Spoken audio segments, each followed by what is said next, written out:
નમસ્તે મિત્રો, 2024ની શરૂઆત થઈ ચૂકી છે ત્યારે વિદ્યા સહાયક અને શિક્ષણ સહાયકની નવી ભરતી જાહેરાત આવી ગઈ છે. પ્રસ્તુત જાહેરાત છે તે દિવ્ય ભાસ્કર ન્યૂઝપેપરના આધારે અમે તમારી સમક્ષ મૂકી રહ્યા છીએ. આશ્રમ શાળાની ભરતી જાહેરાત છે. દિન 10ની અંદર તમારે અરજી કરવાની રહેશે. જોડેલી વધારે વિગતે માહિતી પહેલા વિડીયોને લાઈક કરજો, તમારા મિત્રો સુધી શેર કરવાનું બિલકુલ ના ભૂલતા.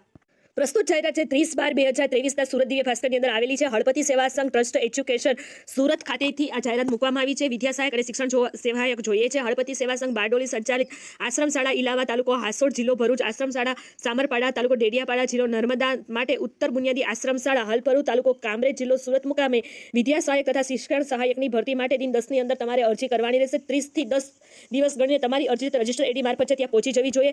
એમાં પહેલું છે આશ્રમ શાળા ઇલાવ તાલુકો હાસોડ જિલ્લો ભરૂચ. વિદ્યા સહાયકની જગ્યા છે 6 થી 8ની છે. અનુસૂચિત જનજાતિના ભાઈઓ તથા બહેનો બંને ઉમેદવાર અરજી કરી શકશે.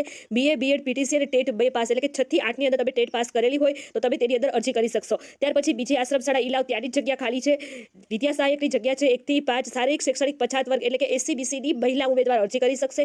PTC અને ટેટ 1 પાસ, એટલે કે 1 થી 5ની અંદર તમે ટેટ પાસ કરેલી હોય તો તમે અરજી કરી શકશો, કોઈ પણ તમારો વિષય હોય. ત્યાર પછી આશ્રમ શાળા સાબરપાડા તાલુકો ડેડિયાપાડા જિલ્લો નર્મદાની આ જગ્યા છે. વિદ્યા સહાયક 6 થી 8 અનુસૂચિત જાતિની જગ્યા છે. BSc BEd અને PTC તમે કરેલું હોવું જોઈએ. ગણિત વિજ્ઞાનની જગ્યા ખાલી છે અને ટેટ 2 પાસ, એટલે કે 6 થી 8ની જગ્યા છે. ત્યાર પછી ઉચ્ચતર બુનિયાદી આશ્રમ શાળા હલગરુ તાલુકો કામરેજ જિલ્લો સુરતની આ જગ્યા ખાલી છે. શિક્ષણ સહાયક ધોરણ 9 થી 10 આનવ, એટલે કે આર્થિક રીતે નબળા વર્ગ, એટલે કે EWSની આ જગ્યા છે. જેમને BSc BEd અને ટાટ 1 પાસ, એટલે 9 થી 10ની ગણિત વિજ્ઞાન વિષય સાથે પાસ કરેલી હોય તેવા ઉમેદવારો અરજી કરી શકશે. 17/10/2023ની NOC મળેલી છે. આશ્રમ શાળાના નિયમો તમે જાણો છો તે મુજબ ત્યાં રહેવું ફરજિયાત હોય છે.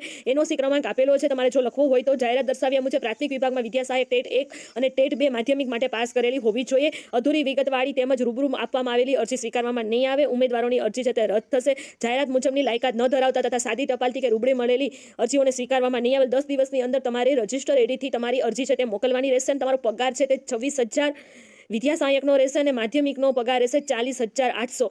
માસિક ફિક્સ પગારમાં તમારે 5 વર્ષ સુધી નોકરી કરવાની છે. પ્યોર ગવર્મેન્ટ ભરતી છે તો જરૂરથી અરજી કરજો તમે વિષયને અનુરૂપ હોય તો. અને રહેવાની તમને વિનામૂલ્યે સુવિધા પૂરી પાડવામાં આવશે. ઉમેદવારની અરજી બીજી એક નકલ આદિજાતિ વિકાસ અધિકારી સુરત કે નર્મદા પણ મોકલી શકાશે. જો કોઈ ઉમેદવાર આદિજાતિ વિકાસ કે આશ્રમ શાળામાં અરજી મોકલે અને મંડળ નહીં મોકલે તો અરજી રદ થવા પાત્ર રહેશે. ઉમેદવારને ફક્ત મંડળને મોકલી અરજી માન્ય ગણાશે. તો તમારે અરજી મોકલવાનું સરનામું છે તે નોંધી લેજો. અરજી મોકલવાનું સ્થળ છે પ્રમુખ શ્રી હળપતિ સેવા સંઘ, કામઘર, સ્ટેશન રોડ, બારડોલી જિલ્લો સુરત ખાતે તમારે અરજી છે તે દિન 10, એટલે 30 તારીખથી લઈને દિન 10ની પહેલા તમારી અરજી રજિસ્ટર એડી મારફત છે ત્યાં પહોંચી જવી જોઈએ. હાલ જે પગાર ધોરણ છે તે જ મુજબ તમારો પગાર રહેશે 26,000 અને માધ્યમિક વિભાગની અંદર 40,800. તો જરૂરથી અરજી કરવાનું ભૂલતા નહીં.